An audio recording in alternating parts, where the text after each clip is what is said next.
होली का दिन था। अब लोग मस्त हुए होली खेल रहे थे। तभी अचानक वहां एक चुड़ैल आ गई। उसका शरीर जल रहा था। लोग आपस में रंग फेंकने और लगाने और नाचने गाने में इतने मशरूफ थे कि उन्हें पता ही नहीं था कि उन सबको एक चुड़ैल देख रही है। मुझे दुख देकर ये अब होली के आनंद ले रहे हैं और मैं सालों से इस आग में तड़प रही हूँ। इन लोगों को देखो, बेशर्मी की हद पार करके नाच रहे हैं। अब इनको सबक सिखाना ही पड़ेगा। जब तक इन्हें सबक नहीं मिलेगा ये नहीं सुधरेंगे। होली खेलते खेलते गलती से चुड़ैल के ऊपर किसी ने रंग फेंका और वो जोर जोर से चिल्लाने लगी। मैंने कितनी बार घोषणा की है कि होली मत खेलो। इस गांव में होली खेलना मना है, पर तुम लोग अपनी हरकतों से बाज नहीं आते। अब देखो मैं क्या करती हूँ। चुड़ैल ने अगले ही पल एक गांव वाले पर गुलाल फेंका और उसके शरीर पर रंग लगते ही वो गुलाल एक ऐसा द्रव्य बन गया जिससे उसके शरीर से खून बहने लगा, जैसे किसी ने गुलाल में कांच मिला दिया हो। लोग यहाँ वहाँ भागने लगे। होली के दिन रंगों की जगह चुड़ैल ने खून की होली शुरू कर दी। हर साल का यही नियम था, पर कोई करे भी तो क्या करे। चुड़ैल इतनी शक्तिशाली थी कि कोई उसके आगे कुछ नहीं कर सकता था। अभी मैं जा रही हूँ, पर याद रहे कोई होली कभी नहीं खेलेगा इस गांव में, वरना मैं रंगों को खून से बदल दूंगी और ये होली खुशियों की नहीं बल्कि खूनी होली बन जाएगी तुम लोगों के लिए। तुम्हारे अपने ही तुम्हारे रंग में रंगे हुए नजर आएंगे। कहकर चुड़ैल तो चली जाती है, पर उन लोगों के मन में दहशत बैठ जाती है। उत्तर प्रदेश का रतनपुर गांव, जो कभी अपनी खुशहाली और उत्सवों के लिए जाना जाता था, अब एक भयानक खौफ के साए में जी रहा था। कुछ दिनों पहले ही गांव में एक नया परिवार आया था। बेचारे बहुत मासूम लोग थे। सुबह अपने काम पर जाते और रात को घर आकर खाते पीते और सो जाते, और अगले दिन फिर वही। किसी की बुराइयां, चुगली या छल कपट जैसी कोई भावना नहीं थी उनके अंदर। उनके माँ बाप किसी हादसे में अपनी जान गंवा चुके थे। अब केवल वे 2 भाई ही बचे थे। राहुल छोटा भाई था और हरिया बड़ा। अपने माँ बाप के जाने के बाद हरिया ही अपने छोटे भाई का ध्यान रखता था और वो उसे बहुत पढ़ाना चाहता था और उसे ये मजदूरी न करनी पड़े। भैया, होली फिर से आने वाली है। क्या इस साल भी हम होली नहीं मना पाएंगे? अरे ऐसा क्यों कह रहा है पगले? होली क्यों नहीं मनाएगा? साल में एक बार आता है होली का त्योहार, रंगों का त्योहार है। हम बड़े धूमधाम से मनाएंगे। मैं हूँ ना। बता तुझे क्या चाहिए होली के लिए, मैं लेके आऊंगा सब। बोल जरा। नहीं नहीं भैया, मुझे ऐसा कुछ नहीं चाहिए। पर कल जब मैं स्कूल से आ रहा था तब मैंने कुछ लोगों की बातें सुनी। वे कह रहे थे कि अब होली आने वाली है और फिर से वही मौत का खेल शुरू हो जाएगा। इस साल भी इतने लोग मरेंगे हमारे गांव के, और हम हर साल की तरह कुछ नहीं करवाएंगे। क्यों भाई, ऐसा क्या है? ऐसा क्या हो गया इस गांव में जो लोगों में इतना डर भरा हुआ है होली का? होली तो प्यार का रंग है, खाने पीने का त्योहार है। उसमें ये लोग ऐसी अशुभ बातें काहे कर रहे हैं? पर तू मेरी बात सुन, किसी की बातों से मायूस होने की जरूरत नहीं है तुझे। तू जैसे हर साल होली खेलता है वैसे ही खेलियो। मैं हूं ना, तेरा भाई है तेरे पीछे। कोई बला आएगी भी तो उसे पहले मुझसे होकर गुजरना पड़ेगा। राहुल ये सुनकर भाव में बह गया और उसकी आंखों में आंसू आ गए। हर साल होली के दिन कोई न कोई खौफनाक घटना जरूर घटती थी। अब गांव में होली एक उत्सव नहीं बल्कि डर का प्रतीक बन चुकी थी। लोग रात होते ही अपने अपने घरों में बंद हो जाते। क्या यार, हर साल होली के दिन ही इन लोगों का भय बढ़ जाता है।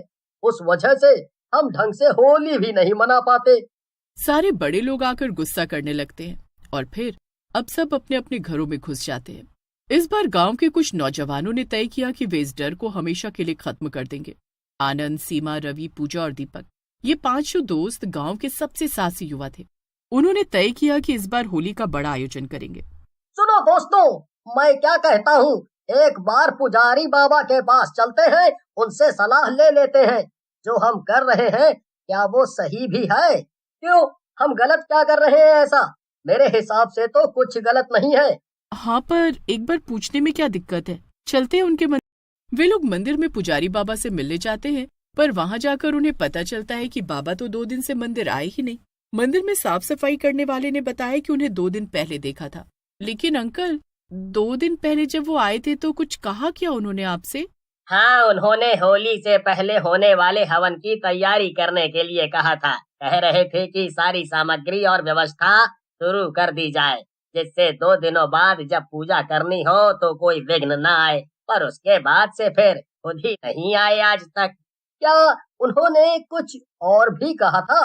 नहीं, ऐसा कुछ तो याद नहीं मुझे। हाँ, उनके अंतिम शब्द थे, चंपा आ चुकी है। हाँ बेटा, यही कहा था, और इसीलिए वे पूजा भी एक दिन पहले ही रखना चाहते थे। रवि और बाकी दोस्त अब पुजारी बाबा के गायब होने की बात से थोड़ा डर गए और भी बातें करते हुए जाने लगे। सीमा बाथरूम से हाथ मुंह धोकर निकली तो उसने अपने आंगन में एक औरत की परछाई देखी। कौन है वहाँ? कोई बोलो तो कौन है? सीमा सहमते हुए थोड़ा आगे बढ़ी और हिम्मत करके परछाई के पास गई, पर ये क्या, वहाँ कुछ नहीं था। लेकिन जब पास जाकर देखा तो वहाँ खून के निशान थे। सीमा डर गई, पर उसने किसी से कुछ नहीं कहा। मैंने भी कुछ अनुभव किया, वो भी अपने ही घर में। मैं बाथरूम से निकली तो मैंने देखा एक परछाई है, बड़े से बालों वाली, और डरावनी सी आहट थी वहाँ। पर आवाज देने पर कोई जवाब नहीं आया तो मैंने पास जाकर देखा, पर वहाँ कोई नहीं था। पर वहाँ खून के निशान बने थे, जैसे किसी ने उंगली से ताजे खून के निशान बनाए हो वहाँ। पर हैरानी की बात यह थी कि जैसे ही मैंने वो निशान देख लिए, वो खूनी धब्बे धीरे धीरे हल्के पड़ने लगे और गायब हो गए। इससे पहले कि मैं किसी को कुछ दिखा पाती, खून के निशान अपने आप गायब हो गए। ये मैंने खुद अपनी आंखों से देखा। अगर कोई और ये बात बताता तो मैं नहीं मानती, पर दोस्तों ये सच है, मैंने खुद अनुभव किया। अब तो बात बढ़ती जा रही थी। आनंद और उसके दोस्तों ने ठान लिया कि वे चंपा के रहस्य को सुलझा कर रहेंगे। रात के समय आनंद, रवि और दीपक गांव के सबसे बुजुर्ग दादू जी, जो कि 90 साल के हो चुके थे, उनसे मिलने गए। उन्होंने दादू जी से पूछा, दादू, आप इस गांव में सबसे पुराने हो, तो आपको तो सब पता ही होगा। क्या कहानी है इस गांव की? होली के आते ही ये सब दहशत का माहौल क्यों बन जाता है? क्या सच है, क्या झूठ? जरा आपकी राय बताइए इन सब पर। हाँ बेटा, ये सब सही तो नहीं है, पर क्या करें, यही सच है। होली के करीब आते आते चंपा अपने होने का एहसास करवाने लगती है, और करवाए भी क्यों ना, उसके साथ किया ही गलत था इन लोगों ने। ऐसा क्या हुआ था उसके साथ? और ये चंपा कौन है? गांव के बुजुर्ग कहते थे कि ये सब चंपा की आत्मा का श्राप था। चंपा एक गरीब विधवा थी, जिसे मेरे जन्म के भी 50 साल पहले भूतनी कहकर होली की आग में जला दिया गया था। लोगों का मानना था कि चंपा काला जादू जानती थी और गांव वालों पर अशुभ साया डाल रही थी। लेकिन उसकी मौत के बाद से ही गांव में एक के बाद एक अजीब घटनाएं होने लगी। फिर किन्हीं लोगों से पता चला कि चंपा गांव की एक मासूम महिला थी, जिसका पति एक दुर्घटना में मर गया था।